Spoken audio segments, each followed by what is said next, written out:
It all kicks off with the Earth suddenly falling to pieces out of nowhere. A colossal rift tears open the sky, revealing a terrifying demonic eye.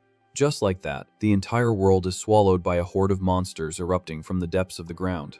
Gigantic beasts spread destruction while humanity fights to avoid extinction. For a whole millennium, warriors fought tirelessly to wipe out these creatures. After rivers of blood were spilled, humanity finally achieved its long-awaited victory. Ages later, civilization rose again, forming bright, sprawling neon cities. A sense of calm reigns, even on the facade of a luxurious nightclub called Memphis. Inside, a guy in a suit is chilling on a sofa, asking his date for a kiss. Rin coolly agrees to the client's request.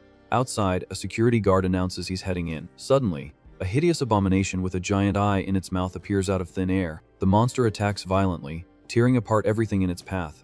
Meanwhile, back in the club, the girl who was about to give the kiss reveals herself to be a monster and takes the suit's head clean off with a single bite.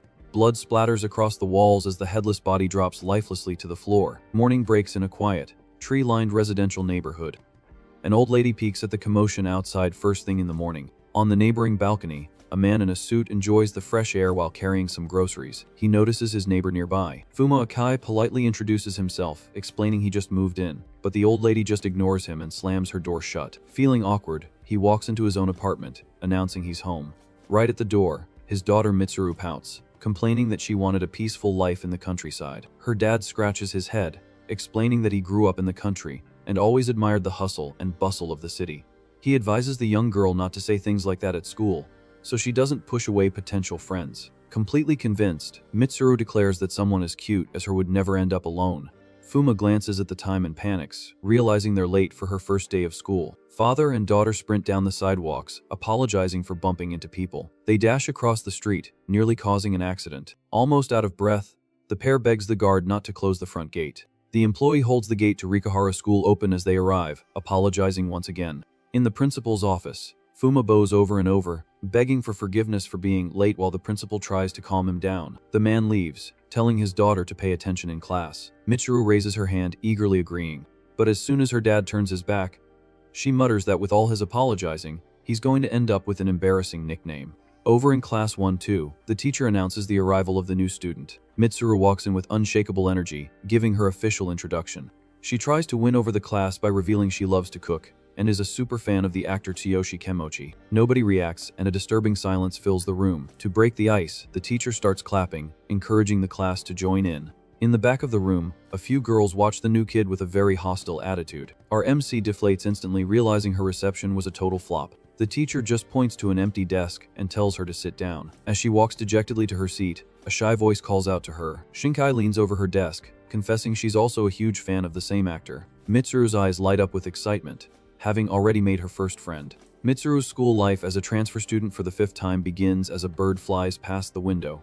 The day passes peacefully with a view of the empty sports court. Inside the classroom, Shinkai tries to convince her new friend that her story is real.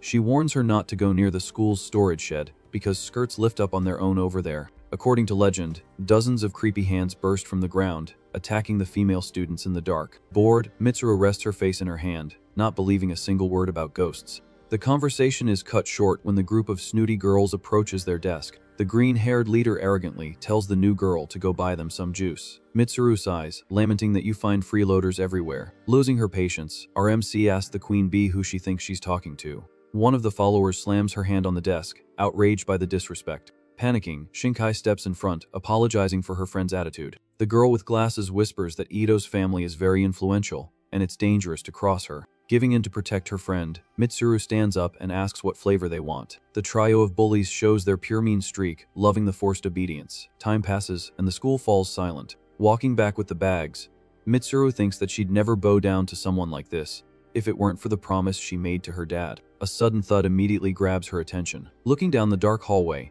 she spots Ito's group cornering someone. Shinkai is on the floor, getting beaten up while begging for forgiveness. A deep sense of outrage hits our protagonist. She storms forward, furiously demanding to know what they're doing to her friend. Ito greets her with a smirk, saying the new girl arrived at the perfect time. The bully taps Mitsuru's shoulder, ordering her to pour the juice on Shinkai's head to earn her forgiveness. Her followers echo the order, reminding her of the danger of going against their leader. Arrogantly, the green-haired girl pokes her index finger right into Mitsuru's forehead. Fed up, the MC sinks her teeth into Ito's finger, making it crystal clear she would never follow an order like that. The queen bee lets out an agonizing scream of pain. The minions panic and try to intervene, while Mitsuru holds her bite firm, not backing down.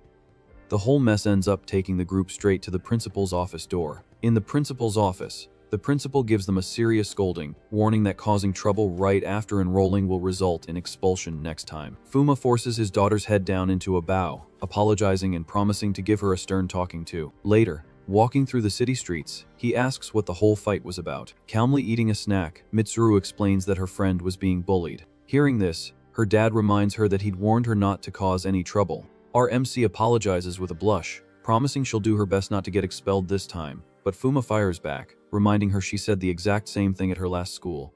Night falls on their apartment building, marking the end of a long day. The dark apartment hallway silently displays the family's nameplate. The next morning at school, Mitsuru opens her locker and is greeted by a mountain of trash falling on her. Holding all the garbage, she remains completely expressionless. Moments later, Ito and her followers show up, telling the transfer student to come with them. Led by the bullies, Mitsuru enters a secluded storage shed behind the school. Inside, the queen bee throws her notebooks on the floor and locks the door behind them. With a sadistic look, the green-haired girl asks how she had the nerve to bite her finger, threatening that any resistance will result in expulsion. Calmly sitting down on a pile of trash, Mitsuru asks, without a hint of fear, what they're planning to do. Absolutely furious, Ito orders her minions to beat up the new girl. One of the girls throws a punch, but our MC dodges it with ease. With the failed attack, the aggressor ends up slamming right into the lockers. Frustrated by the dodge, the group's leader warns that if she resists anymore, her friend will be the next victim. As soon as she hears the threat, Mitsuru lowers her guard and takes a heavy slap right across the face. She ends up being held by the arms by the followers while the queen bee celebrates that the new girl has finally quieted down. Unable to defend herself, our protagonist takes another violent blow. One of the aggressors mocks her, asking if she's an idiot for taking a beating to protect someone she just met. Ito pulls out her phone, turns on the camera, and orders them to rip all her clothes off to make her regret being born. Laughing sadistically, the minions start pulling at Mitsuru's jacket while she remains on her knees. Filming the whole thing, the leader cruelly comments that the new girl lives alone with her father. She figures Mitsuru's mother must have run off with another man, which makes our protagonist lift her head furiously, telling her not to talk badly about her parents. With a wicked smile, Ito calls her pathetic for being abandoned by an irresponsible mother. Seizing the opening, the green-haired girl lands a brutal kick to the protagonist's face, asking if she should hit the reset button on her life. The impact throws Mitsuru violently backward, sending blood flying through the air. The blood spilled on the floor begins to evaporate, forming a dark, sinister mist. Outside the school, the sky darkens rapidly as a dense energy takes over the area. Forming in the red clouds, a colossal silhouette of a creature covered in tentacles appears above the building. Inside the shed, Ito freezes in terror, staring at the protagonist's body lying in a pool of blood. Dozens of monstrous hands begin to sprout from the shadows around them. The queen bee backs away in horror, asking what those things are, and trying to claim she didn't do anything that bad. Completely frozen with fear, the other girls can't move a muscle. Suddenly, a terrifying aura expands violently, tearing through the space inside the room. A gigantic hand smashes the concrete floor, cracking everything around it. Two bright red eyes light up in the deep darkness. A colossal demonic beast rises before the students, revealing its horrifying form. Staring at the girls, the abomination hears them, barely able to stammer out the word, monster. Behind the creature, Mitsuru remains on her knees, enveloped in a mysterious energy that seems to connect the two. Faced with imminent demise, the group leader's face contorts in absolute panic. Without mercy, the demon charges forward, roaring fiercely as the bullies scream in desperation. The silence outside the storage shed is abruptly broken. Crashing through the roof, the building structure explodes into pieces as the gigantic creature decides to leave. From a hallway window, a teacher watches the destruction in shock and runs to warn the other staff. The colossal monster lands in the courtyard, kicking up a cloud of dust and debris. Mitsuru leaps nimbly through the rubble, falling through the air. She lands firmly on the ground without a single visible scratch. In another part of the school, Shinkai lets out a scream of terror as dozens of ghostly hands smash through the windows around her. Along with the roar of the larger demon, the school courtyard is quickly overrun by a horde of shadowy spirits emerging from the earth. The girl with glasses runs crying through the hallways, chased by the crawling specters. With a focused posture, our protagonist starts running at full speed toward the danger. Wearing a bizarre mask, an evil spirit sniffs the air, commenting that the smell is delicious. The new girl spots the giant creature menacing the other students in the courtyard. Using superhuman speed, she charges forward, cutting a path through the middle of the monster horde. As she runs, she notices that the haunting seems to be getting more and more dangerous. Mitsuru skids to a sharp stop on the hallway floor when she finds what she was looking for. Desperately trying to escape, Shinkai ends up running right into her savior. The girl with glasses holds her friend's hands, crying with relief and asking if she's okay, since she heard Ito had called for her. Pulling her friend by the arm, the protagonist warns her that this is definitely not the time to talk about that. As they run down the hall, Mitsuru notices her companion looking back fearfully and asks what she's seeing. A bizarre, muscular ghost appears right behind them, drooling with hunger. The protagonist yells for her friend to run faster as the giant demon smashes the floor right behind them, sending bricks flying everywhere. The colossal creature bursts through the school's exterior wall. Out in the courtyard, the two run for their lives, begging the monsters not to get any closer. The blue giant stomps hard on the ground, making the earth tremble with its weight, with the beast roaring right at their backs. Mitsuru shouts in frustration, wanting to know what the heck is happening here. Running back inside the building to escape, they pass a security guard, who tells them to stop running in the hallway. Before he can do anything else, the staff member is brutally attacked by the shadowy specters that were crawling on the floor, being carried at high speed in her friend's arms. Shinkai begs to be put down as they approach the exit. The new girl ignores her plea and shatters the glass doors with a leap, warning the monsters not to come near. However, the giant demon lands, blocking the main exit, prompting Mitsuru to coldly inform it that it's in her way. The colossal monster lands heavily, shattering all the concrete pavement around it. With a menacing energy, the beast crouches down, gathering strength for its next attack. The pressure of the movement completely shatters the ground in an explosion of rubble. The abomination roars fiercely at Mitsuru while Shinkai completely panics in her arms, sliding backward and kicking up dust. Our protagonist ignores the creature and focuses on keeping her friend safe. At that moment, the giant lunges with its sharp claws, demanding they hand over more food. Planting her feet firmly on the destroyed ground, Mitsuru prepares to act. She quickly realizes that the main target of this bizarre chase is just her. Without a second thought, the new girl throws Shinkai into the air, telling her to run as fast as she can. The girl with glasses lets out a scream of terror as she flies through the air, away from the beast. The next second, a gigantic, shadowy hand sweeps through the space where they were standing. The impact hits Mitsuru head-on, causing her to spit up blood from the injury. Sadistically, the demon collects the blood from the air, savoring the meal and looking delighted. But suddenly, a dark spear appears out of nowhere, piercing the monster's face. The giant freezes completely as its head is run through by a colossal stake of dark magic. The one who appears carrying the girl is Fuma, holding a sword with a completely intimidating stance. Outside, the entire school begins to glow with a dense, reddish energy. Still pinned by the stake, the demon analyzes the weapon that just hit it. The beast recognizes that familiar power and immediately understands what's happening. The monster hesitates, realizing the true identity of the man standing in the middle of the dark flames. Fuma stands amidst the black fire, exuding an overwhelming aura to protect his daughter. All this mysterious energy shoots skyward, tearing through the environment. The magic explodes in a gigantic flash that swallows the entire school. Slowly, the light dissipates, revealing the building intact under the late afternoon sky. A police car is already parked and waiting at the entrance. Back in his apartment, Mitsuru slowly opens her eyes, rubbing her face. She sits up in bed, asking when her dad got home. The man enters the room wearing an apron, letting out a heavy sigh of relief that she's awake. Extremely shaken, he confesses he nearly had a heart attack when they told him she fainted at school. The protagonist crosses her arms, finding all the drama pathetic, and tells him to get a grip. Her father hugs her tightly, offering a sincere apology for the situation. He maintains a serious expression, showing pure concern for her well-being. Mitsuru looks down, feeling a little guilty for causing trouble. Pushing away the covers, she assures him she's fine, but confesses to seeing some very strange things there. Cutting her off, Fuma warns that if she keeps using her powers in front of others, it will be impossible for her to keep attending school. Annoyed, the new girl retorts that the group of bullies started the fight and even insulted her family. She clutches her chest, hurtfully questioning why she doesn't have a mother. Trying to calm things down, the man gently holds her shoulders. He hangs his head, taking all the blame and apologizing again. Meanwhile, outside, a monstrous hand grabs the edge of the balcony. A thin, multi-eyed abomination climbs the building, silently slinking near their window. The creature opens its grotesque mouth, letting out a muffled snarl. The tense moment in the room is broken by knocks coming from the apartment's front door. Calm footsteps echo on the hallway floor. The protagonist walks to the entrance, trying to guess who could be there at this hour. Two men in suits are waiting in the hallway, one of them looking very strange with deep, dark circles under his eyes. As soon as he opens the door, Fuma senses something is wrong and immediately pulls his daughter behind him. The larger man introduces himself as a police officer wanting to ask a few questions. Suspicious, the homeowner sizes up the pair without letting his guard down for a second. Minutes later, they all settle into the living room for a formal conversation. The bald detective explains they've come to investigate the explosion at the school and asks Mitsuru to tell them what she saw. Clinging to her father's arm, she plays dumb, claiming she just heard a loud bang and ran away in fear. The other blonde investigator leans over the table, pressing her on whether she noticed any other details at the scene.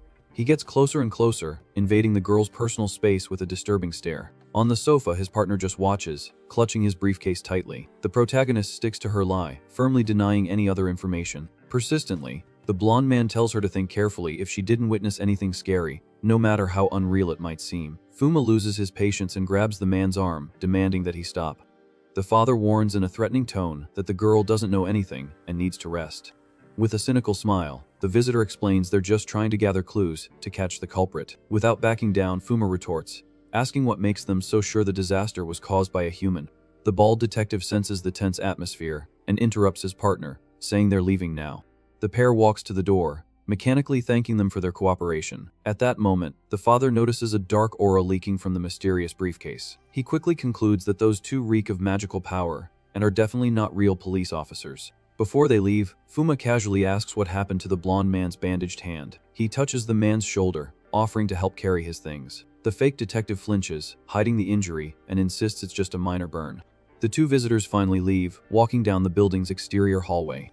Watching through a crack in the door, Fuma wonders if those guys sensed his daughter's power. Far away now, the big guy silently asks what the conclusion of the visit was. The blonde man confirms with satisfaction that it's the exact magical power their boss was looking for. Back in the living room, Mitsuru senses her father's tension and asks what's going on. Fuma turns to her with a serious warning, "Don't draw any more attention at school from now on." The girl agrees, unaware that the bizarre, multi-eyed beast is still lurking right outside her bedroom window. In the girl's room, the bizarre, multi-eyed creature climbs onto her bed. The abomination opens its grotesque mouth, drooling all over the sheets. Opening the door, Mitsuru catches the monster making a mess right on her mattress. The beast lets out a muffled snarl as the sky outside turns orange. The next day, the morning begins peacefully at the front of Rikuhara School.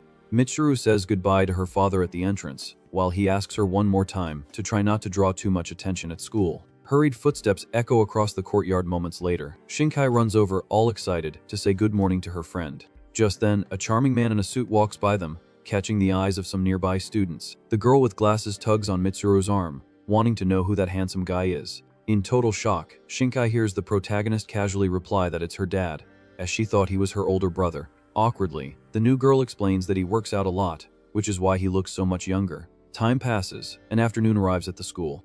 In another part of the city, things are calm in an elegant coffee shop. Hot coffee is carefully poured, filling a cup on the counter. Working there in an apron, Fuma prepares drinks with a completely serious demeanor. The coffee shop's atmosphere is quiet, with a few customers relaxing at the tables. A blonde woman sitting nearby admires the barista's good looks, finding him charming. As he works, he reflects that Mitsuru always ends up drawing attention and wonders if he should transfer her to another school again. The elegant customer strikes up a conversation, asking what brings him to the shop so suddenly. She complains that she fought with her husband and is tired of the situation, but Fuma just advises her not to get angry, or she'll get wrinkles, and offers her a fresh drink. The woman asks if it isn't too hard being a single dad, leaving him slightly pensive. Maintaining his usual professional posture, the man delivers the coffee to the table with a friendly smile. However, the blonde woman holds onto the saucer, preventing him from moving away from the counter. Alluringly, she invites the employee to dinner, promising she'll let him get off work early. With a polite and ironic gesture, Fuma gently declines the offer, making the customer grumble that he's as boring as ever. He apologizes, keeping his smile, and explains that he needs to pick up his daughter from school. Annoyed, the woman slams the table, asking if the girl doesn't have after-school activities today, and accusing him of making up excuses to get out of the date. Suddenly, the barista notices a strange vibration reflected in the liquid of the cup. Desperate, he changes his tone instantly, begging to leave early and confirming that his daughter really does have club activities. Fuma dashes out of the coffee shop at full speed, thanking her for letting him go. He sprints down the sidewalk, weaving through people without looking back. Without wasting any time, the father runs into a narrow alley between the buildings. His expression is one of pure urgency as he picks up the pace. Using the side walls, he leaps from one side to the other, quickly scaling the structure. The man lands perfectly on top of the building. He continues his frantic rooftop race without slowing down for a second. With an impressive leap, Fuma crosses the chasm separating two gigantic buildings. He lands heavily, slightly cracking the edge of the roof. He quickly gets up, his gaze focused purely on reaching his destination. Meanwhile, the sun is already beginning to set over the horizon of Rikuhara School. Students are walking toward the exit, finishing another long day of classes. Mitsuru waits alone in the plaza, finding it very strange that her father is late. The girl notices a luxurious black car approaching and worries that Fuma might have been in a car accident. The vehicle comes to a smooth stop, and the back door opens silently. The fake blonde detective gets out of the car, calling the girl's name with a sense of urgency. The pair of investigators approaches, stopping right in front of the protagonist. She recognizes them immediately and asks if they still need something. In a deceitful tone, the blonde man says he needs her to come with them to the police station for a moment. Mitsuru refuses instantly, insisting that she's waiting for her father right there. Manipulatively, the man reveals that Fuma got into big trouble and is already being held at the police station, waiting for her. The girl is completely frozen and shocked upon hearing the lie. In a panic, she becomes frantic, asking if her father is okay and demanding to be taken there as quickly as possible. The fake police officer smiles sadistically, praising the new girl's blind obedience. He gestures toward the open vehicle, inviting the young woman to get in. Focused only on helping Fuma, she narrows her eyes with determination, not sensing the danger. The luxury car speeds off, cutting through the main avenue.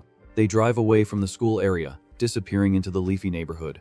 Traffic flows normally through the city as the afternoon comes to an end. Seconds later, Fuma lands in front of the school, completely out of breath, and doesn't find his daughter anywhere. The father walks hurriedly through the entrance plaza, looking for any sign of the girl among the students. Scratching his head, he finds the situation very strange and wonders if the club activities ran later than usual. Far away, the black car takes a sharp turn, tires screeching on the hot asphalt. The vehicle continues at high speed down a completely deserted and isolated road. Noticing the different scenery through the window, Mitsuru starts to get suspicious of the strange route. She comments that they've been driving for a long time and asks the detectives if it's much further to the station. In the passenger seat, the fake investigator shoots a dark, sharp look through the rearview mirror.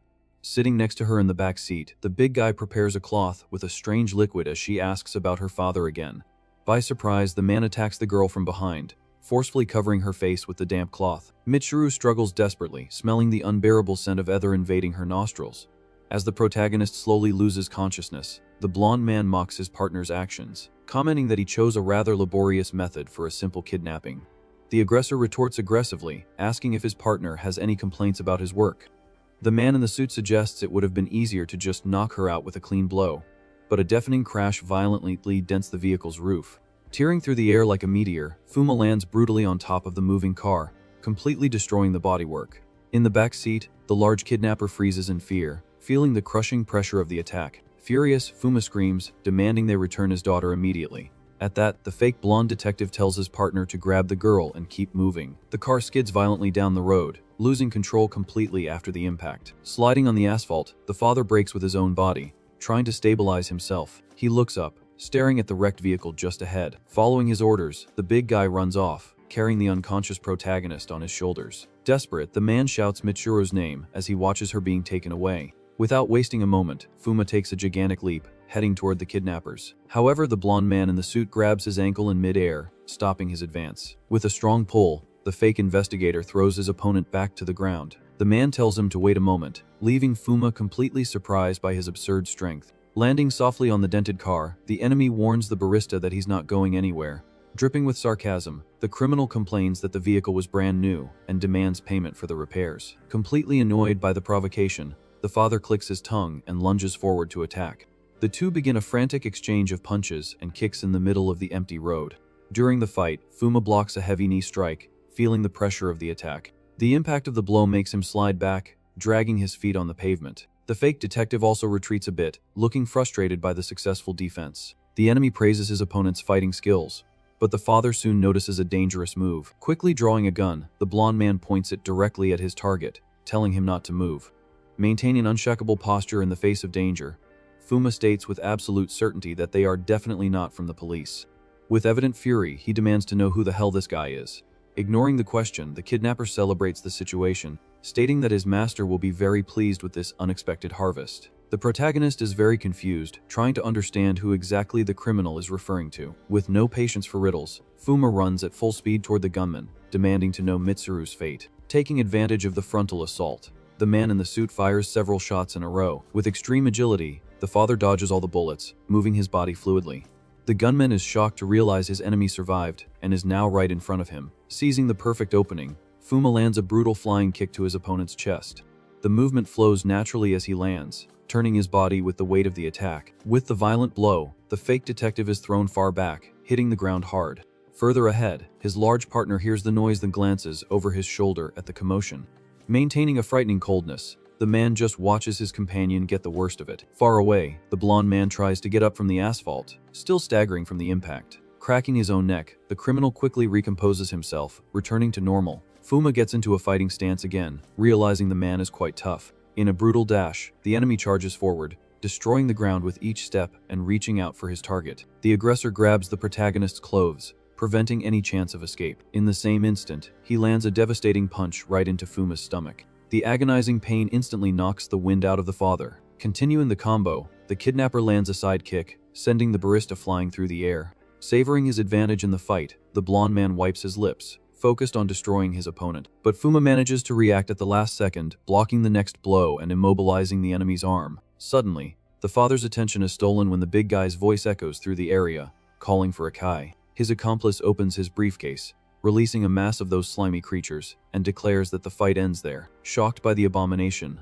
the protagonist questions what kind of disgusting thing that is. Without wasting time, the multi-eyed monsters leap toward the enemy like a swarm. As soon as they hit his body, the beasts explode, causing a loud bang and kicking up dust. The attack releases a dense gas, making Fuma cough desperately while covering his face. As the blonde man turns to leave, the father feels his vision blur, losing his balance. Cursing his bad luck, he succumbs to the mysterious effect, passing out on the asphalt. Sometime later, Fuma wakes with a start, still trying to wave away the imaginary smoke from his mind. He gasps for air, realizing he's lying in a completely different place. The environment is revealed to be a hospital room where he is surrounded by two men in suits. The older man with a beard and glasses calmly asks if the patient is awake yet. Only then does the protagonist notice the heavy handcuff chaining his wrists to the metal bed. Outraged, he asks if he's being arrested, which is curtly confirmed by the investigator. The detective shows his ID, revealing they analyzed the security cameras and saw Fuma breaking into the school armed, before all the destruction. In deep despair, the barista clutches his head, swearing his innocence and asking what reason he would have to blow up his daughter's school. Pointing his finger furiously, he begs the police officers to save Mitsuru, who was just taken by imposters. The mature police officer furrows his brow, not understanding any of the confusing story. Silence hangs in the room as the man takes a long drag from his cigarette. He explains that they were called to help a man who had collapsed in an alley, and assures him that the patient's daughter is perfectly safe at home with her mother. The revelation hits Fuma like a ton of bricks, leaving him completely frozen. Holding his head again, the father tries to reason, remembering he doesn't have a wife and trying to find logic in this madness. Soon it clicks, and he deduces that these officers must also be under the criminal's control. Overcome by tension, the protagonist grits his teeth as he listens to the recommendation to keep resting. The pair of detectives leaves the room, saying they will take him to the station when he has calmed down.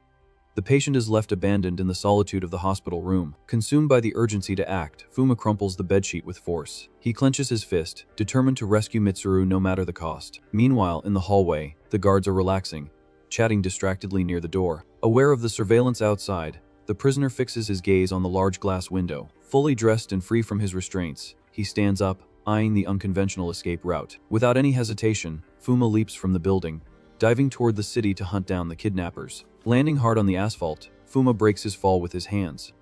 Without wasting a single second, the father starts running at full speed through the city streets again, but he stops abruptly when he notices an exit sign pointing to the right in the middle of the path.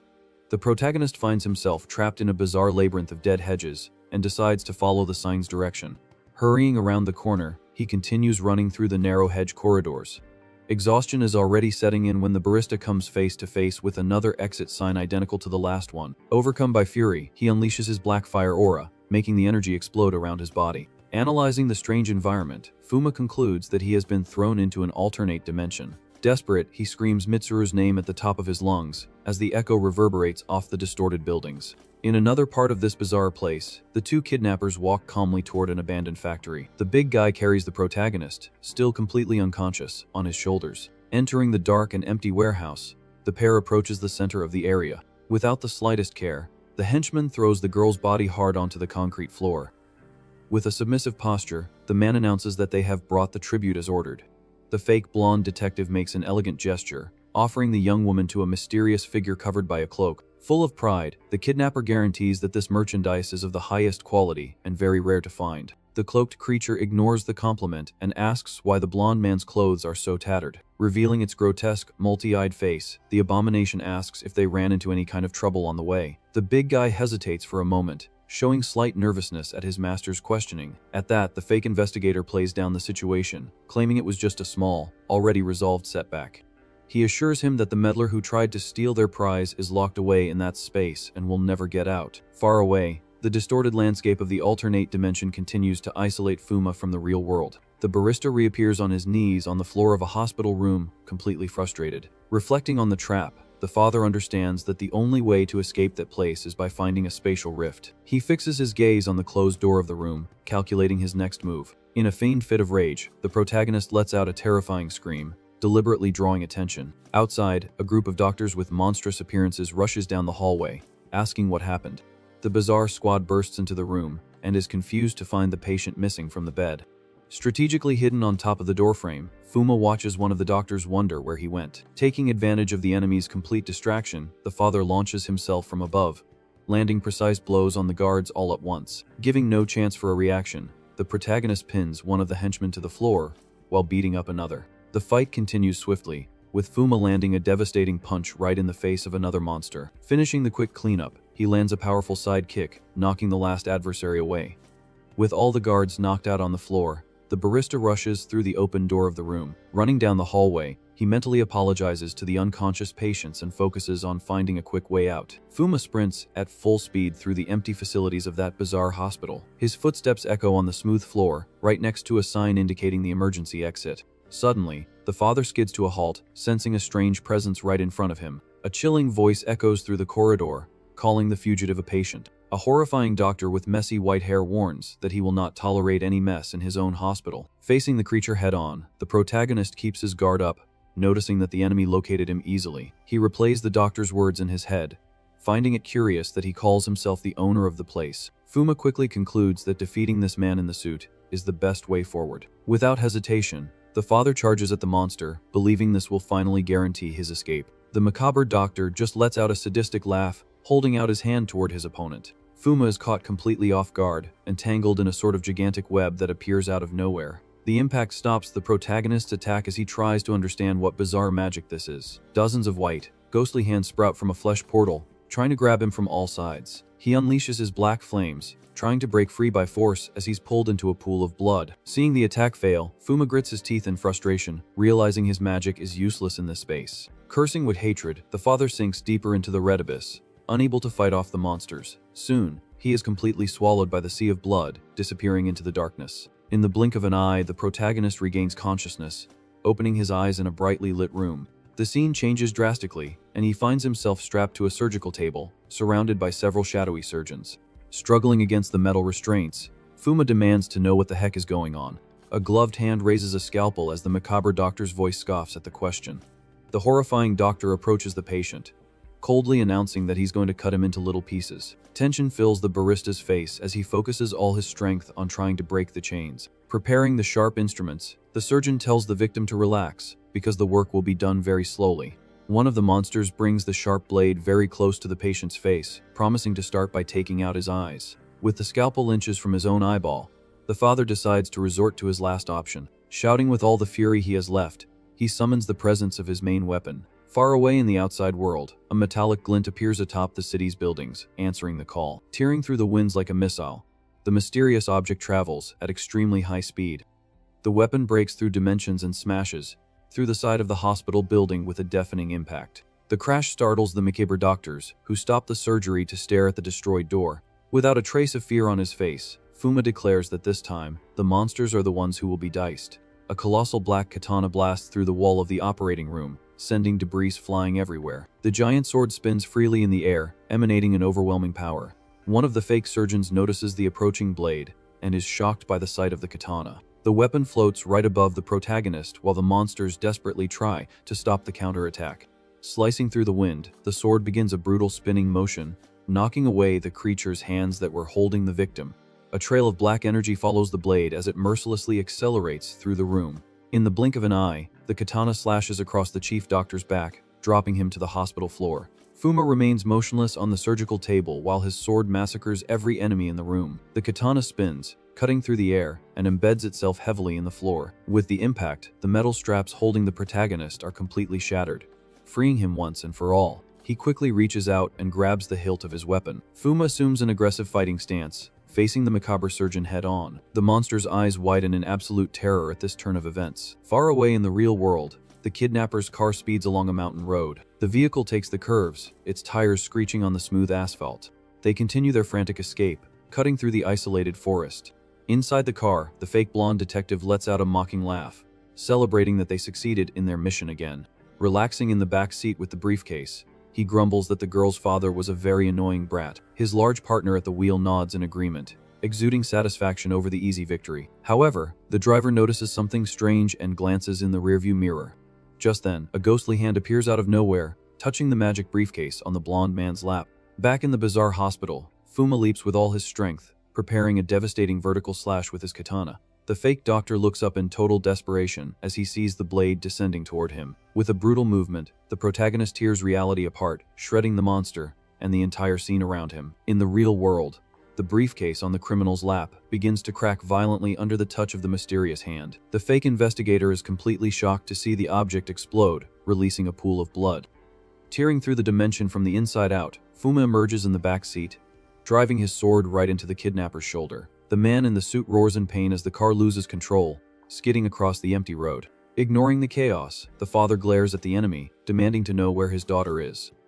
In a fit of rage, he grabs the blonde man's hair, pulling his head back and pressing the blade to his neck to force a quick answer. Far from this chaos, an old abandoned factory serves as a hideout in the middle of nowhere. Inside, the grotesque, multi-eyed creature looks at a phone screen and notices something. At its feet, a half-naked, chained woman reports with a trembling voice that the merchandise is ready for shipment. Relaxing on a lounge chair, the monster ignores the information and asks what she just said. The abomination gets up furiously, kicking the coffee table and cursing the hostage for trying to negotiate the deal. With the violent impact, the cell phone flies through the air, landing on the hard concrete floor. Without a shred of mercy, the creature grabs the woman's blonde hair, tearing an agonizing scream from her. Crying desperately, she begs for forgiveness, but the monster sarcastically asks if apologizing means she's admitting she made a mistake. The scream of pain echoes through the warehouse, drawing the attention of the suited henchman waiting nearby, armed with pieces of pipe. The group of criminals freezes in surprise upon seeing an unknown man standing in the middle of their hideout,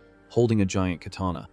Dropping the woman to the floor, their master confronts the intruder, wanting to know who the hell this cocky guy is. Fuma remains motionless, exuding an intimidating aura in front of all those adversaries ready to fight. Pointing his weapon directly at the macabre creature, the father deduces that this bizarre fellow must be the leader of the whole operation. The multi-eyed abomination retorts with disdain, stating that the intruder's identity means nothing to him. Certain of his superiority, the boss orders his henchmen to take out the intruder. The gang charges forward furiously, yelling and raising their metal weapons to attack all at once in a cowardly move. Keeping his cool, the protagonist lowers his arm and firmly plants the blade of his sword into the ground.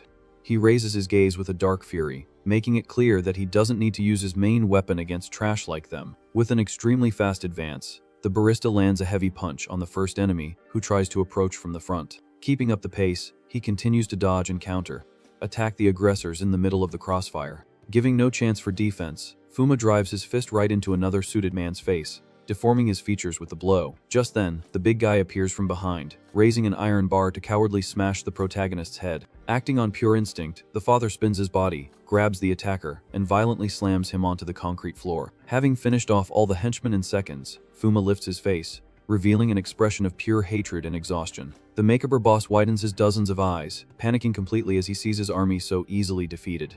Before the creature can react, the father has already recovered his sword and leaps toward it at full speed for the attack. The abomination lets out a pathetic screech as the sharp blade cuts through its body, deep and mercilessly. The impact of the attack throws the monster backward, spraying a lot of blood throughout the dark environment. Falling to its knees, the beast coughs up blood, hearing the slow footsteps of the protagonist approaching from behind. Completely submissive, the boss begs him to calm down as the tip of the katana rests menacingly on his shoulders. The barista tilts his head, questioning with a chilling coldness about his daughter's whereabouts and the reason for the whole kidnapping. Trembling with fear, the monster stammers, confessing that he was just following orders from his superiors on the mission.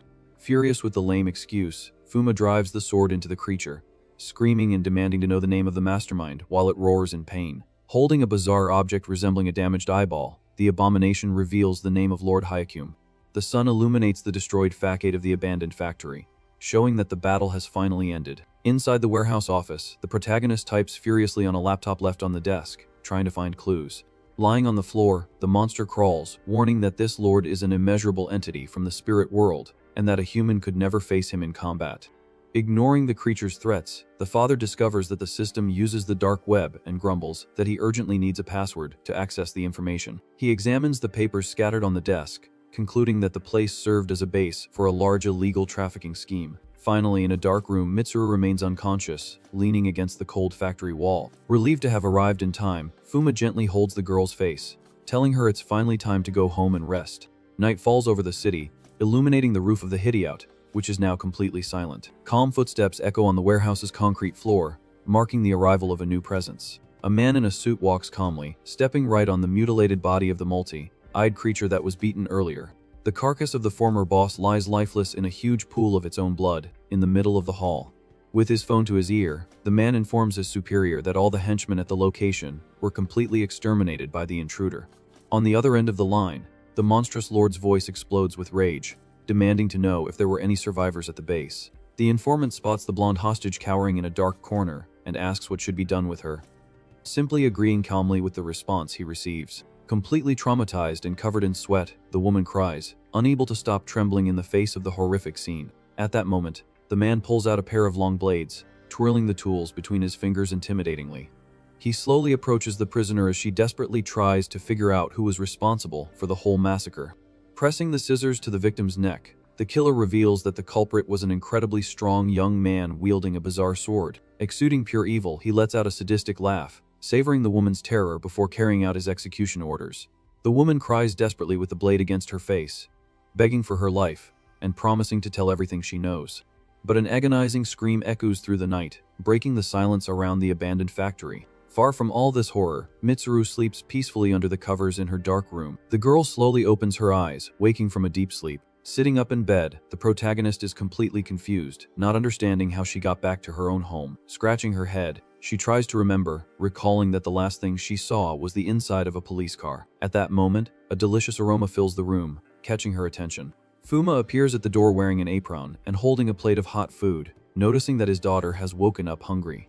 In the dining room, the father serves the meal, telling her he made her favorite croquettes, which makes the girl jump for joy. Savoring the food, Mitsuru stuffs her cheeks, feeling immense happiness.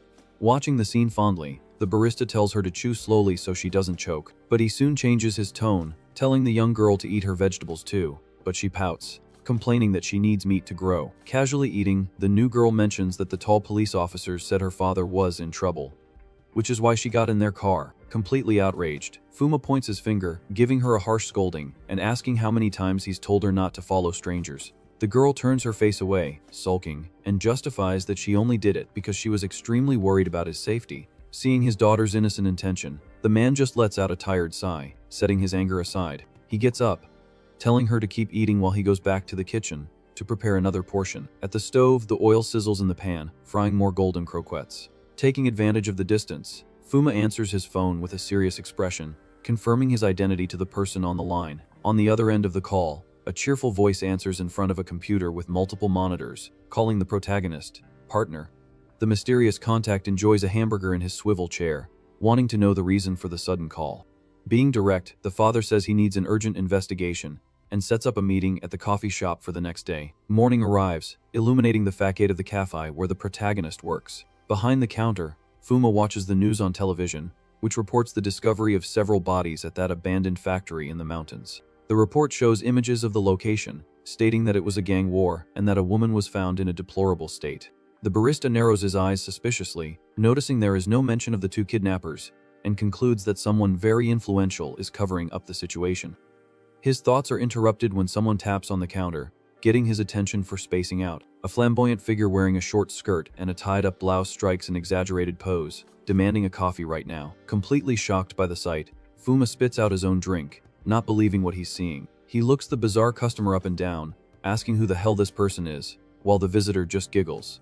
The flamboyant individual leans over the counter, offended, asking if a little disguise has made him that unrecognizable. The father finally recognizes his hacker partner and panics at the questionable choice of clothes. Exuding confidence, the informant assures him that the look suits him perfectly, but Fuma covers his face and tells him to get straight to the point. A short time later, a cup of hot coffee is placed on an isolated table in the shop. Opening his laptop, the hacker explains that the website from the other day requires a password, and the barista asks if he can handle it. Cracking his knuckles with confidence, the expert guarantees it's a piece of cake and tells him to leave the job in his hands. The contact's nimble hands begin typing furiously, breaking through the system's security. In a matter of seconds, the clandestine website is unlocked, leaving the protagonist completely impressed by the absurd speed. Pointing to the screen, the informant explains that it's a black market where they trade weapons, women, and children. Fuma keeps his eyes fixed on the monitor, focused on absorbing every detail of the dirty scheme. The page displays the silhouette of a child valued at an exorbitant price due to her high magical aptitude. The expert points out that this listing is much more complex and expensive than the other common merchandise listed there. Resting his chin in his hand, the father understands why his daughter is being hunted, realizing it wasn't his old enemies who found him. Taking a sip of his drink, the hacker calmly asks if his partner needs any other favors. Clasping his hands and forcing a friendly tone, Fuma asks him to find a new, safer address, making his contact spit out his coffee. Completely outraged, the informant yells, reminding his partner of his accumulated debts and making it clear that he doesn't work for free. With no other choice, the protagonist clasps his hands, begging for more time and appealing to their long friendship. Tired of arguing, the expert gives in, agreeing to help, but demands that the barista stay off the radar until they find a new hideout. He warns in a dark tone that if the assassin organization finds him again, it will be the end of the line, which the father agrees to with a gulp, shifting his demeanor to that of a cold-blooded killer. Fuma internally decides that he will eliminate anyone who tries to lay a finger on his daughter. Later, the morning sun illuminates the grounds of Rikuhara School as the normal routine resumes. Inside the classroom, Shinkai is startled when Mitsuru excitedly throws her backpack on the desk. Firm footsteps echo through the classroom, announcing the entrance of someone important. The new girl's big eyes widen with curiosity to see who is taking charge of the class. Standing with his back to the students, a long-haired man politely introduces himself as Fuji Nohara, the new substitute teacher. Turning to face them, exuding charisma, he expresses how happy he is to meet all the students. The teacher acknowledges the class's grief over their former teacher, but promises to protect each and every one of their lives from now on with great effort. Impressed by the speech, the protagonist blushes slightly, finding the man extremely incredible and heroic. Just then, the educator adjusts his glasses, letting a mysterious shadow cover part of his face. Breaking the mood, he calls Mitsuru to the front to congratulate her on her bravery during the last incident, catching the girl completely by surprise. As she walks through the aisles of desks, the other students whisper, remembering the rumors that she saved a classmate during the chaos. Standing next to the giant teacher, Mitsuru scratches the back of her neck, embarrassed, stating that she didn't do anything special and just acted on instinct. The girl nervously tries to explain that her body just moved on its own, drawing a friendly laugh from the teacher. Clapping warmly, Nohara encourages the rest of the class to follow the fine example of their transfer student. The protagonist just stares at the teacher in silence, still a bit surprised by all the sudden attention. The day passes quickly, and the orange late afternoon light bathes the open corridors of the residential building. Arriving home with energy, Mitsuru bursts through the door, kicks off her shoes, and announces she's home. Walking barefoot down the hall, she foolishly reflects on the compliment she received from the handsome teacher earlier. However, upon entering the living room, illuminated by the setting sun, the new girl finds the house empty. Her eyes quickly focus on a piece of paper strategically left on the dining table. The note from her father, with a cute drawing, says he'll be late because of an appointment and tells her to eat first. Accepting the situation, the young woman sits down before the hearty meal and picks up her chopsticks, ready to dig in. She wears an expression of pure happiness, warmed by Fuma's affection even though he isn't there. Far from that peaceful environment, the night darkens the streets dominated by the bright signs of a gambling house. In the alley next to the establishment, two dangerous-looking thugs smoke distractedly while guarding the area with baseball bats in hand. It all starts inside a noisy gambling house, where a figure walks calmly through the aisle of machines. A few thugs are relaxing, laughing loudly and smoking without a care in the world. Leaning on his baseball bat, a guard watches the activity through the glass, not noticing the sinister aura exuding from behind him. The place has a control room, well isolated from the rest of the main hall. Inside this restricted area, a man with monstrous features and sharp claws is talking to someone. He reports the situation to a mysterious figure in a hat who is standing before a macabre portal made of flesh. Back in the security room, one of the men smoking notices a strange movement approaching. The glass shatters violently as the body of one of the guards is thrown with full force into the room. Bursting in with full force, Fuma destroys the entrance, sending the thugs flying in a display of pure strength. Wearing his work apron, the protagonist maintains a furious and determined gaze. The thugs get up confused and ask who he is, warning the intruder that he's made a huge mistake. The father ignores the threats and observes the machines, noticing they are completely rusted and falling apart. From this, he concludes that the information he received was spot on, as this place is definitely not a regular gambling house. Annoyed by the silence, the thugs yell, demanding he answer the question. They draw their firearms, pointing them at the intruder, and asking once more what he wants there. The sound of triggers being pulled echoes through the room, confirming the imminent tension. Completely unshaken, the intruder demands they bring the man named Hyakume to him immediately.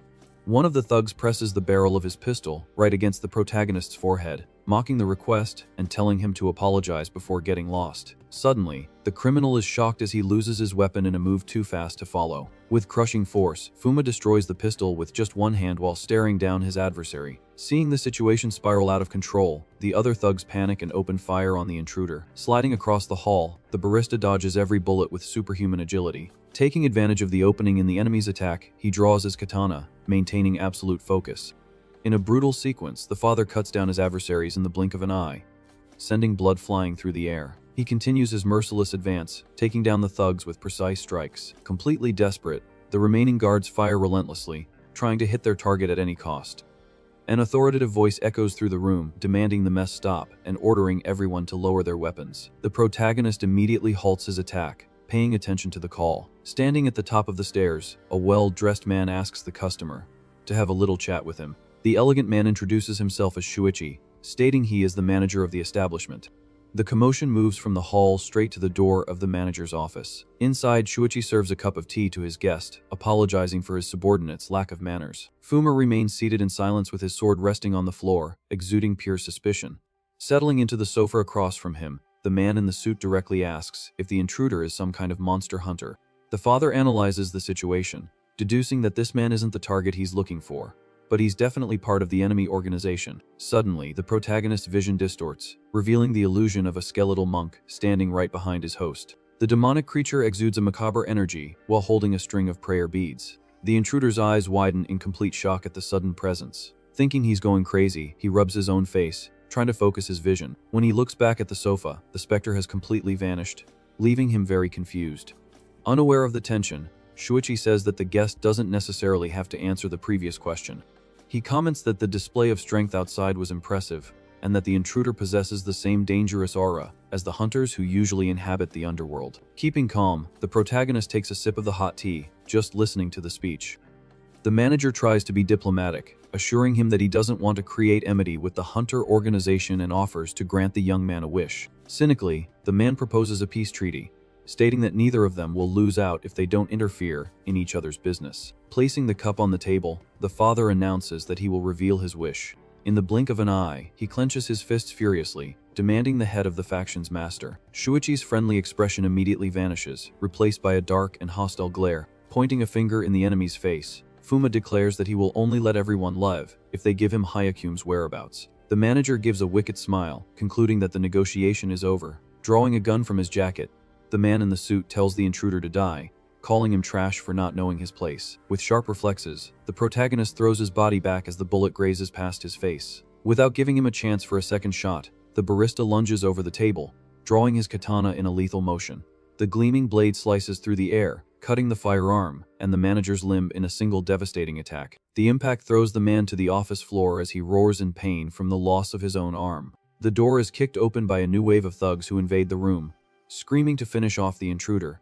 The gang rushes in with metal pipes in hand, prepared to collectively and cowardly beat the intruder. Fuma turns his head to face the crowd, coldly preparing his sword. In an extremely fast advance, he slaughters all the henchmen at once, turning the room into a bloodbath. Cowering on the floor, Shuichi panics completely, stammering that such a display of power is impossible. The protagonist approaches the defeated manager, preparing his weapon for the final blow. Delivering a heavy vertical slash, the father tries to end his adversary's life. The sword makes a metallic clang as it hits something invisible that suddenly protects the target. Fuma pulls the blade back, trying to understand what kind of dirty trick just interfered. He soon realizes that the attack was completely blocked by a wall that cannot be seen. A strange sensation catches the intruder's attention, and he looks up, searching for the source of the magic. The mysterious shadow of the skeletal monk appears on the scene, confirming that the barrier is his doing. The creature approaches, lamenting that someone so young has already taken so many lives. Showing its macabre face and a glowing eye, the specter declares that the protagonist's destiny is hell. Furious at the hypocrisy, the barista points his katana, demanding to know if this is the scumbag who ordered his daughter's kidnapping.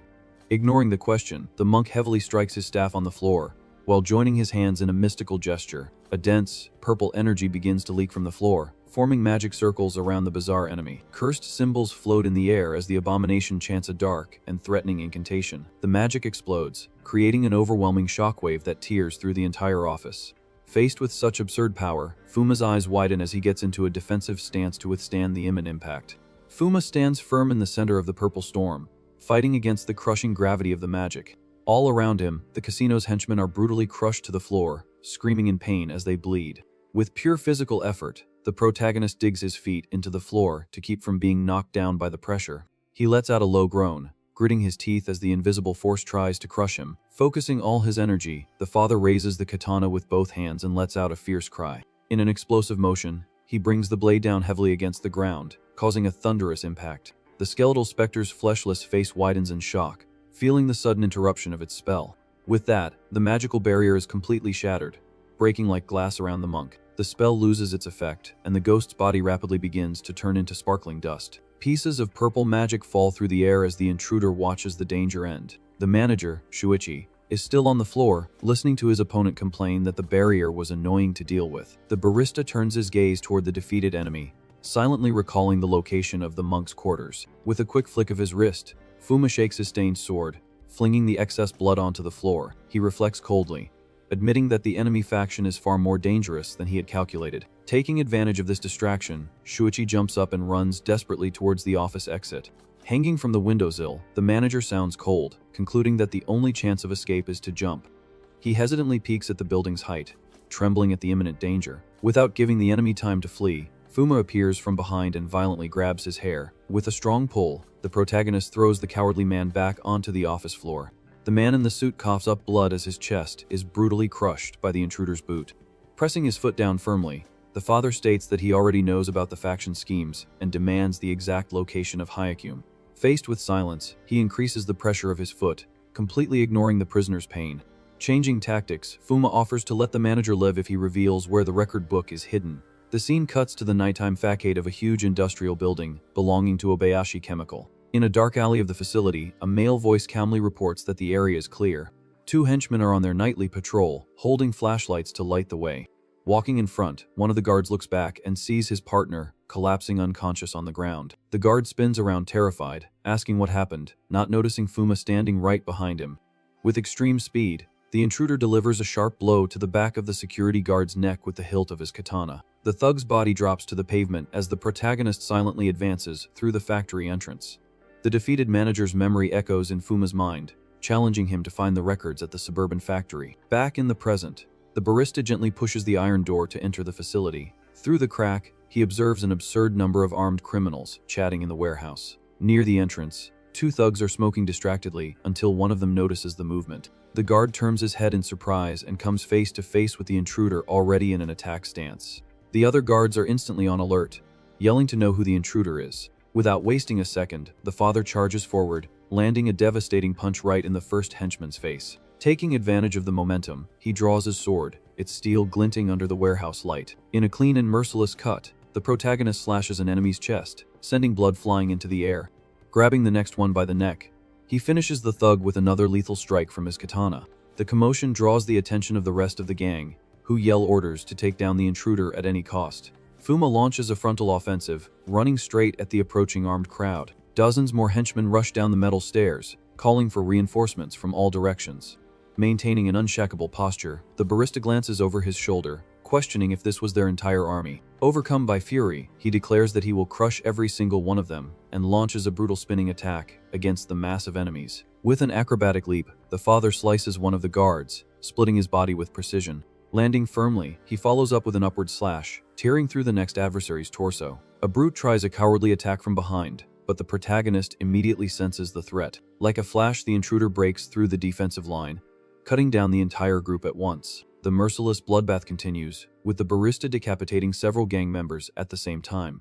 The surviving thugs panic completely upon seeing their partner's head rolling on the floor. Desperate, some of them turn their backs and start running, crying in terror. One of the faction's leaders tries to stop the retreat, yelling for the group to attack together. But before he can finish his sentence, the sharp blade lethally pierces the leader's face. Fuma pulls his sword back, felling the corpse as the rest of the gang watches, paralyzed. Ignoring the casualties, a new wave of criminals descends the stairs, roaring with anger to try and crush the enemy. With his gaze fixed purely on killing, the protagonist calculates the rhythm of his next advance. He pushes off the floor, disappearing from his opponent's field of view. Ascending the stairs like a blur, Fuma shoots toward the crowd, giving them no time to defend. The thugs attack empty air, not understanding where their target went, until their bodies are sliced to ribbons in milliseconds. A gigantic trail of blood paints the wall as Fuma finishes off the last member of that platoon. Walking over the fallen bodies, he calmly approaches the blue door at the end of the hall. Inside the office, a security guard is hiding with a pistol, ready to ambush the intruder. Sensing the trap, the father delivers a violent slash, tearing through the metal structure and hitting the guard by surprise. The thug falls backward, screaming in terror as his defense is completely destroyed. The intruder pushes the cut door open, casting a deadly glare at whoever is inside. Pointing his katana, he threatens the sector leader, warning that if he wants to live, he'd better hand over the record book immediately. Cowering on the floor near the desk, the warehouse boss stammers in terror, agreeing to the order. Quickly, the trembling man types in the password, unlocking the small safe hidden in the room. He hands the requested document to the intruder, desperately begging for mercy.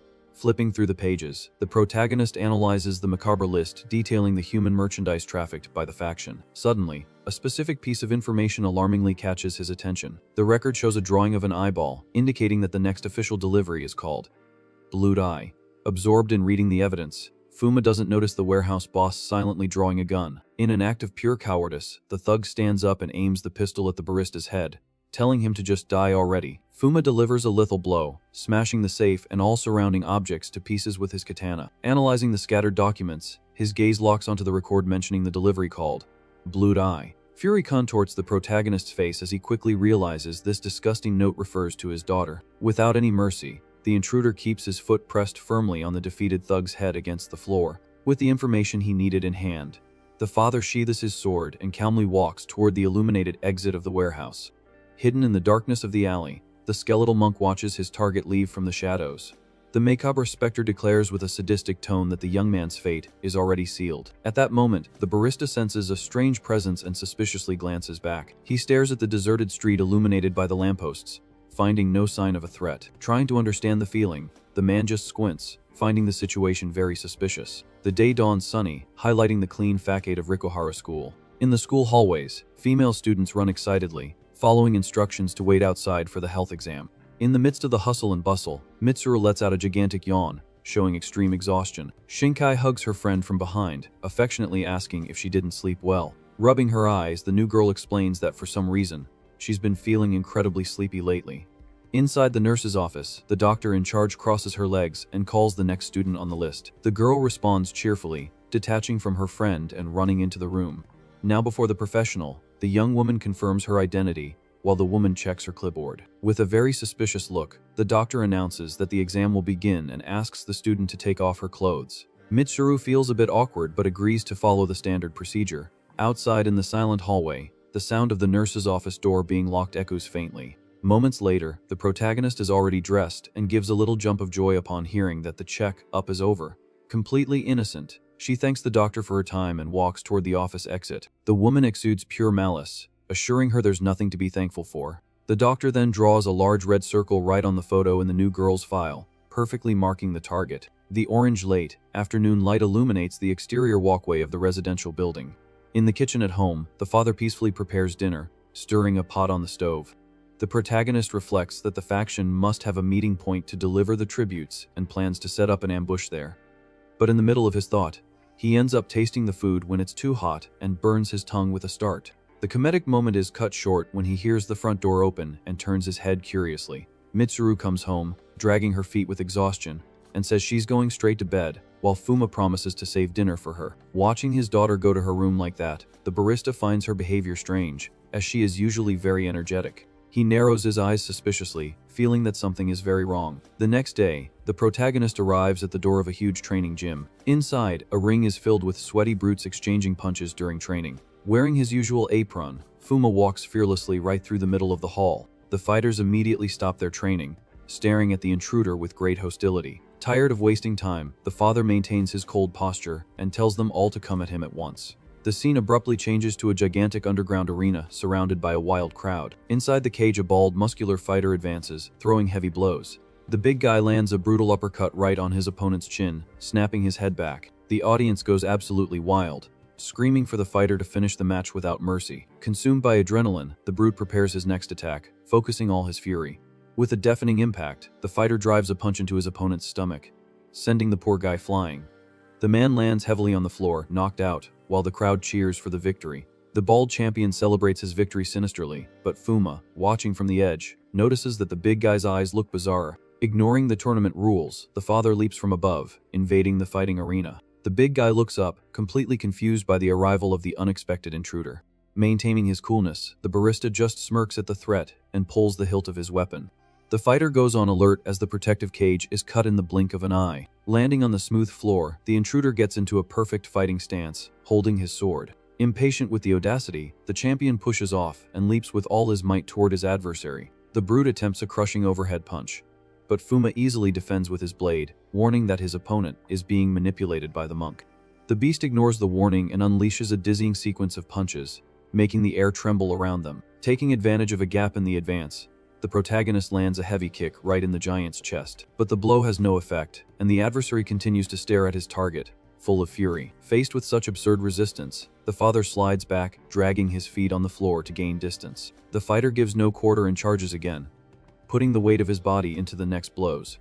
With great skill, the intruder blocks every charge, quickly crossing his sword against the enemy's fists. The fight heats up as the big guy tries a violent cross punch while Fuma dodges, preparing a counter-attack. Fuma ducks agilely, letting the devastating punch graze past his head. He raises his katana vertically, forcing the brute to halt his advance to avoid being cut by the blade. However, in an unpredictable move, the fighter grabs the barista's neck with crushing force. The big guy lifts the intruder off the ground with no effort, while he tries to break free from the chokehold.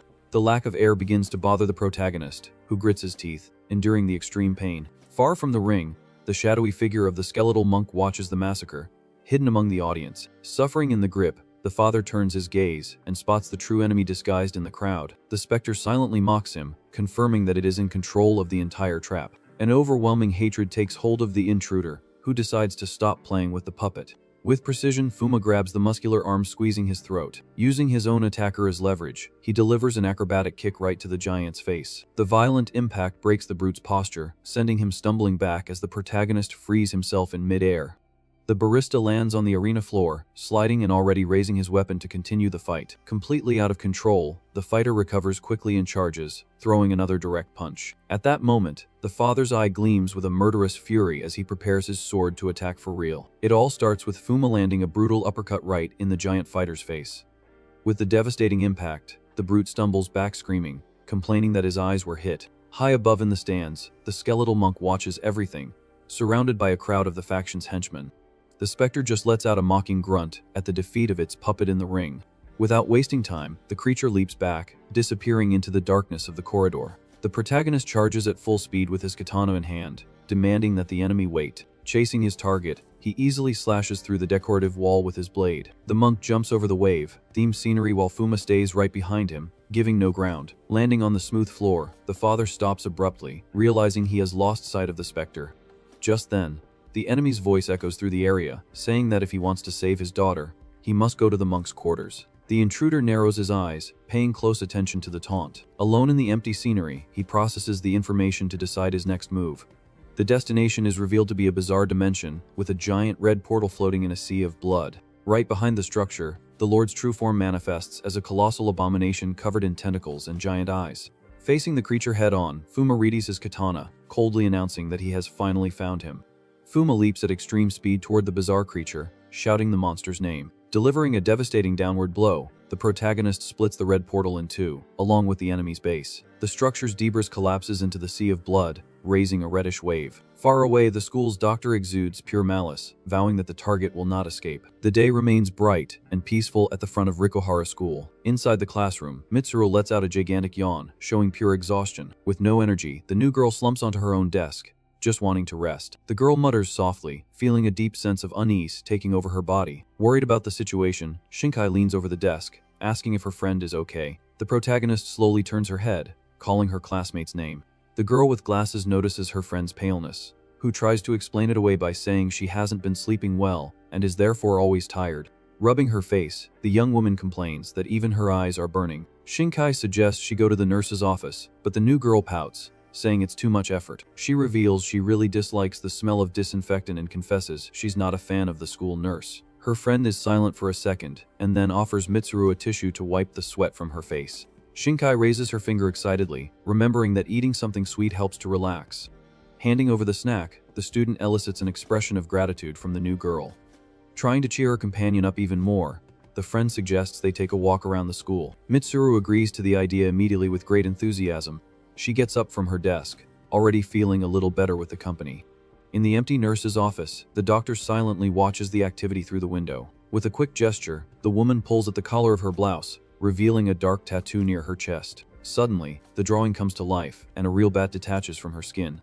The animal takes flight, passing right through the open window as the professional follows it with her gaze. Flying high down the hallway, the creature emits sound waves to scan the environment on its owner's command. Reflecting on the situation, the doctor concludes that the magical barrier shows no apparent flaws. However, she finds it very suspicious that the energy of the girl named Shinkai is so perfectly stable. Returning to the blood dimension, Fuma faces the specter, standing before the portal's wreckage. The skeletal monk warns that stepping into that sanctuary is a great act of desecration. Showing its glowing purple eye, the creature scoffs, stating that it was incredibly foolish of the intruder to chase it there. Fuma slightly draws his blade, completely annoyed by this talk of a sanctuary. Pointing his weapon, he demands to know why they are kidnapping magical children, and what that altar is for. The monk just lets out a sinister laugh, ignoring the questions. Taking a step forward, the enemy warns that a common human doesn't need to understand divine plans. The creature strikes its staff on the ground, causing a storm of blood to rise around it. The magic molds the red liquid, creating several floating eyeballs as the specter declares that the intruder will serve as food. With a furious cry, the monk gives the attack order to its macabre creations. The blood eyes shoot toward the protagonist like high-speed missiles. Maintaining absolute calm, the father executes a swift movement with his katana. Fuma slices through the projectiles with extreme precision, causing the blood to explode in all directions. The specter gets a huge shock upon seeing its adversary already positioned right in front of it. The barista attempts a lethal vertical cut, but the enemy quickly retreats, narrowly escaping. Landing in the reddish sea, the monk summons several energy portals around its own body. New eyeball abominations begin to sprout in droves from these dimensional rifts. One of the creatures charges forward, flying aggressively toward the protagonist. The monsters fly in a zigzag pattern, surrounding the target from every possible angle. Concentrating magic in its hands, the skeletal monk creates a gigantic eyeball, ordering the offspring to feed and grow. The intruder repels the charge with a sword strike while the enemy continues to order the advance. The protagonist grits his teeth, focused on not letting any of those things get close. He parries another brutal attack, sending sparks flying on impact. Sliding across the blood-soaked ground, Fuma continues to defend himself from the moving shower of projectiles. The father plants his feet on the ground, regaining stability for his next move. Assessing the situation, he realizes the attacks have gotten stronger, and his blade won't last much longer at this rate. The specter joins its hands, exuding pure malice, wanting to see how the human will deal with the next spell. Fuma looks up, his eyes widening at the imminent surprise. A gigantic swarm of eyes dives from the sky like a true avalanche. The entire area is bombarded by reddish explosions, making the intruder click his tongue in frustration.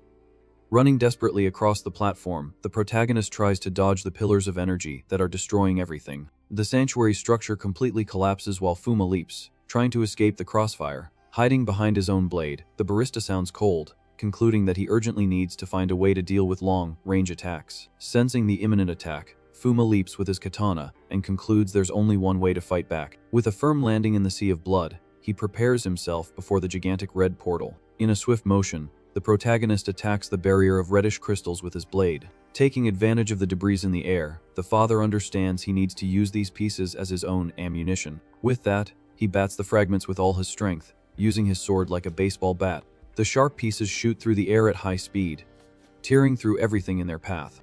With no chance to defend, the skeletal monk is hit head-on by the shower of shrapnel. The specter is completely shocked by the turnaround as the intruder touches the ground again. Trying to retaliate at all costs, the enemy raises its magic staff to begin a new spell, but Fuma slides nimbly beneath it and delivers an extremely fast slash. The movement flows smoothly, decapitating the creature in the blink of an eye. The scene changes drastically to a super appetizing looking pastry full of fruit.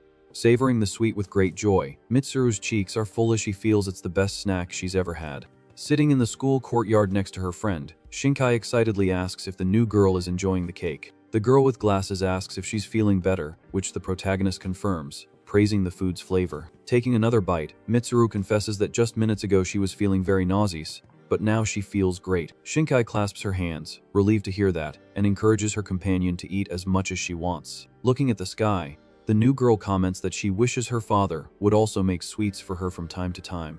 She grumbles that the man is a bit out of touch with trends, although he tries to please her all the time. At that, the protagonist shows a super weird animal, shaped charm, complaining about how tacky it is. Intrigued by the bizarre object, the girl with glasses leans in for a closer look. Mitsuru explains that her father forced her to carry it at school. Right after that explosion incident, her friend stares at the talisman in silence, paying close attention to every word of the story. Calmly changing the subject, Shinkai says she needed to tell her something important. With a sad look, she reveals that she used to change schools a lot and was always bullied without anyone ever helping her. However, her friend thanks her because the new girl protected her on the very first day of school, and is even sharing her snack now. With a gigantic smile, Shinkai states that she is extremely grateful to have found her most trustworthy friend. Suddenly, the girl's expression contorts sinisterly as she assures her that the one who is really excited about all this trust is her, revealing her true monstrous form with a neck that stretches horrifically through the air. Seized by absolute terror, the protagonist screams, falling backward and dropping the sweet on the ground. The scaly creature stares at the victim with its demonic eyes, asking if she still considers it her best friend like this. Exuding pure malice, the monster confesses that it felt disgusted seeing the new girl act so pure and innocent. With its gigantic mouth wide open, the abomination lunges violently as the girl screams in desperation. At that exact moment, the tacky charm in the protagonist's pocket reacts, casting a protective beam of light. A magical explosion throws the monstrous creature backward with a brutal impact. Immediately after, the school nurse appears, ordering the beast not to take another step. Surrounded by dark bats, the professional threatens to rip the monster's head off if it disobeys the order. Regaining its balance, the fake friend grumbles, surprised to find someone from an assassin organization right there. The doctor seriously questions how the intruder managed to get past the sound barrier protecting the school. Sarcastically, the abomination explains that using a fake human skin allows it to alter its own energy to invade any place without being noticed. The shock hits the doctor instantly as she deduces that the protagonist's real friend is already gone. Hearing the cruel revelation, Mitsuru freezes, completely traumatized by Shinkai's fate. The professional extends her hand, calling the student by her last name to come to her quickly. Crying desperately, the young woman runs at full speed toward the teacher while the bizarre neck pursues her.